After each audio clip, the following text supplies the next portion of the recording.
ठिठुरती सर्दी या heart attack, खड़ी शरीफ दरबार मार्केट से एक और शख्स इशफाक नामी की नाश बरामद।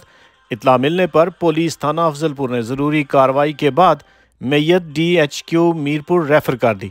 हमारे ब्यूरो चीफ राजा आफ्ताब अहमद की रिपोर्ट के मुताबिक सख्त सर्दी की सर्द रातों में दुकान के बाहर सोने वाले अरसा दराज से दरबार शरीफ को अपना मस्कन बनाने वाला शख्स इशफाक अहमद, जिसका तल्लक मंडी बावलदीन पाकिस्तान से बताया जाता है, सख्त सर्दी बर्दाश्त न कर सका या कुछ और मामला। अहलल सुबह दरबार आलिया खड़ी शरीफ की मार्केट से नाश बरामद। इत्तला मिलने पर थाना पुलिस अफजलपुर एडिशनल SHO सरदार अयाज मुमताज़ हमरा नफरी मौका पर पहुंचकर ज़रूरी कार्रवाई करने के बाद मैयत को DHQ मीरपुर रेफर कर दिया। यहाँ पर अवाम एक सवाल करते हैं कि करोड़ों रुपए से तैयार होने वाली बिल्डिंग जो दरबार खड़ी शरीफ में बनाई गई, क्या इस शख्स के लिए एक चारपाई तक की जगह न थी? सख्त सर्दी के बायस दुकान के बरामदे में सोने वाले शख्स की मौत का ज़िम्मेदार कौन है? आला हकाम इस तरफ भी तवज्जो करें और दरबार शरीफ पर इन जैसे अफराद की रिहाइश के लिए कोई मुनासिब इंतज़ाम करें जो इस शदीद सर्द मौसम में मुनासिब गुजर बसर कर सकें।